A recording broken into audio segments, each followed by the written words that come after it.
కార్తీక బహుళ ఏకాదశి అంటే హిందూ పంచాంగం ప్రకారం కార్తీక మాసంలో కృష్ణపక్షంలో వచ్చే 11వ రోజు తిథి. ఈ ఏకాదశికి చాలా ప్రాముఖ్యత ఉంది. దీన్ని ఉత్పత్తి ఏకాదశి లేదా ఉత్పన్న ఏకాదశి అని కూడా అంటారు. పురాణాల ప్రకారం విష్ణువు శరీరం నుండి మురాసురుణ్ణి సంహరించడానికి ఒక శక్తి ఉద్భవించింది. ఆ శక్తికి ఏకాదశి అని పేరు. ఈ రోజున్నే ఏకాదశి జన్మించింది కాబట్టి దీనికి ఉత్పన్న ఏకాదశి అని పేరు వచ్చింది.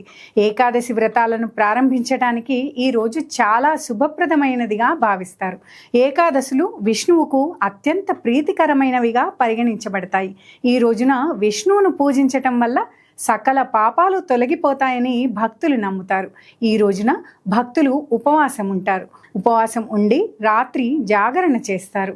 ఈ రోజున దీపారాధన చేయటం వల్ల అష్టైశ్వర్యాలు కలుగుతాయని నమ్ముతారు. భక్తులు సత్యనారాయణ స్వామి వ్రతాలు కూడా ఆచరిస్తారు.